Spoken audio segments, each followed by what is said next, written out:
Good evening mga boss. Meron tayong stator dito. Meron din tayo naka-prepare na half wave at full wave na stator. Tuturo natin kung anong mga connection ng mga kulay na to. Itong hawak nating stator ay 6 wire.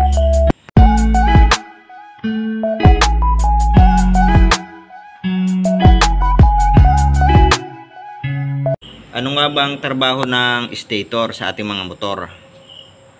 Ang stator ay ito ang gumagawa ng kuryente, AC, alternating current sa ating mga motor, papunta sa rectifier regulator na nagre-regulate ng kuryente at ginagawang DC, direct current, papunta sa ating battery para mag-charge at papunta sa ating mga ilaw, mga nangangailangan ng direct current. Nakikita nyo tong dalawang wire, kulay pink at kulay dilaw. Ito ang nagsusupply ng charging sa ating mga motor. Tulad ng nasa picture, white wire at yellow wire. Itong pink at yellow, minsan ang kulay nito ay dalawang yellow. Minsan naman pink at yellow. Minsan naman, tulad sa ating diagram, white wire at saka yellow wire. Laging may kasamang yellow. Ang nababago lang ay itong pink. Minsan ito ay kulay white. Minsan naman ay kulay pink. Minsan naman dalawang dilaw, dalawang yellow. Kadalasan pagka dalawang yellow tong ating charging, kadalasan ay naka full wave na ang ating stator.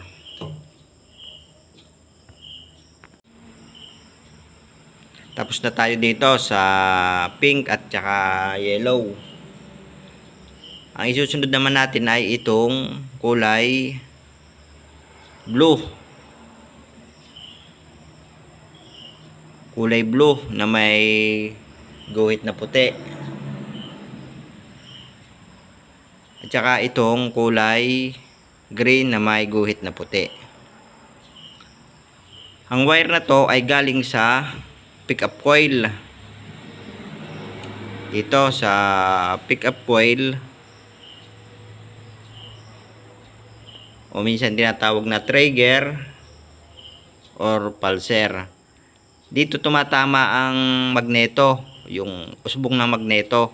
Dito natama para magbigay ng signal o trigger para magkaroon ng kuryente. Dito. Ang linya niyan ay kulay blue na may linyang puti. Tapos ang negative ng ating pulser ay itong green na may linyang white. Itong dalawang yan. Sunod naman natin itong kulay green. Itong kulay green na to, pure green, ito ay negative. Negative to ng ating stator.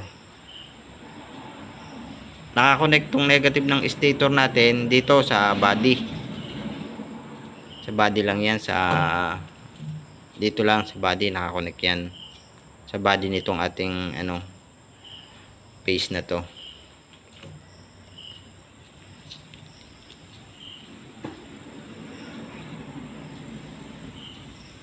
Maraming uri ng stator. May 3-phase, may single phase, may primary coil. Tulad nito,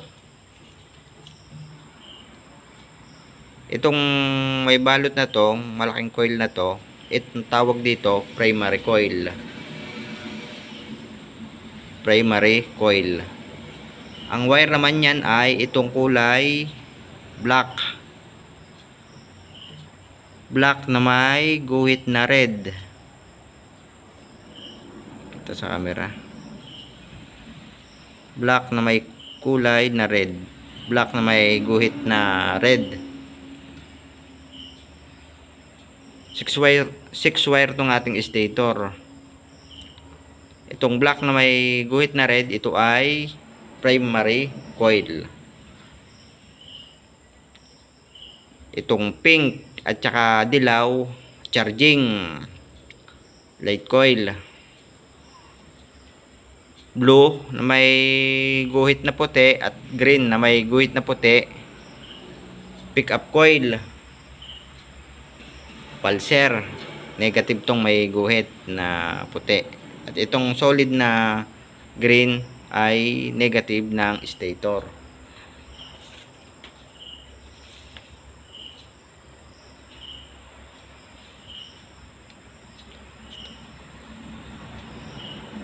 Kadalasan pag ang ating stator ay may primary tulad nito, wire na black, may guhit na red, AC CDI to. Kadalasan itong ganito ay AC CDI pagka naka primary coil ang ating stator, naka AC CDI, hindi yung DC CDI, naka AC pagka mayroong primary.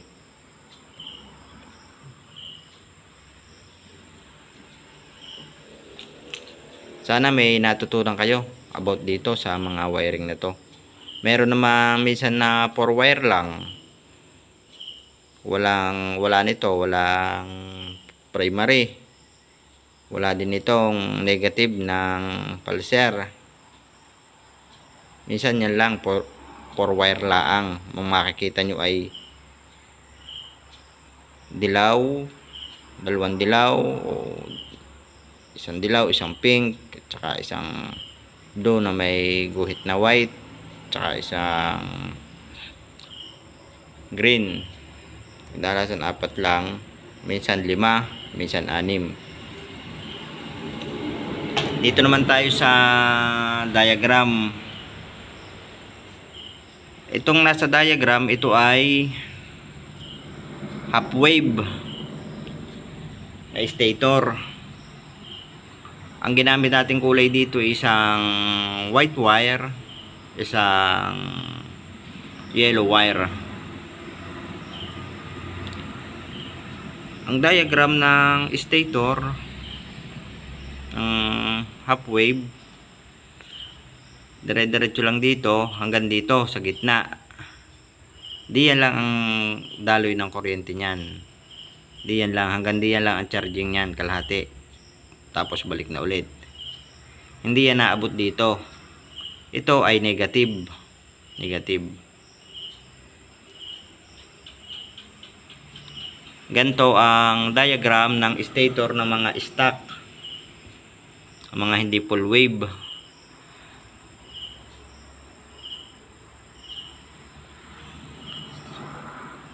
Ang half wave na stator ay good naman yan.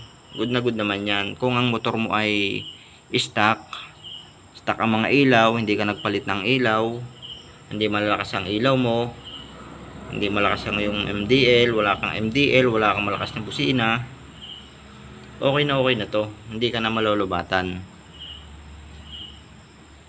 Ang volt ng takbo nitong stator na to ay 12 hanggang 13 pagka ikay naka half wave. 12 volts hanggang 13 volts. Pag naman ikay nag full wave, kaya ka lang nagpo full wave ng stator. Pag nag full wave ka ng stator, matik ay magpo full wave ka rin ng rectifier. Pag naka half wave ka at pina full wave mo, matik magpapalit ka rin ng rectifier na pang full wave. rectifier regulator.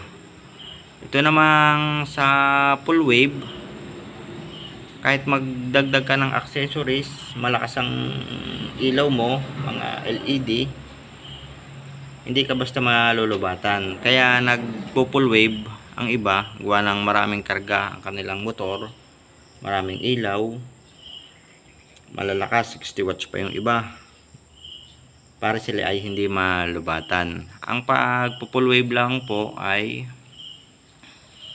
ikakat nyo tong negative, tapos ikakat nyo rin tong isang wire galing sa rectifier, kulay dilaw, ikakat nyo at itatap nyo naman dito sa pinagputulan dito. Ikakat nyo dito, yung di-disable nyo na tong negative, tatanggalin nyo dyan, kakat nyo, dito nyo na idudugsong tulad nito. Ganyan lang po ang pagpo-full wave. I-disable nyo yung negative, tapos ikakat, ididikit nyo tong isang wire dito, yellow wire. Ang magiging range na po ng inyong volt niyan ay starting 12 volts hanggang 15 volts pagka naka full wave ang inyong stator.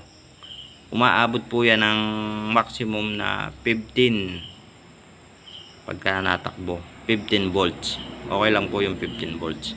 Wag lang magiging 16, 17, ibig sabihin may problema na po yan. Pero pag 15 lang po, okay lang po yan.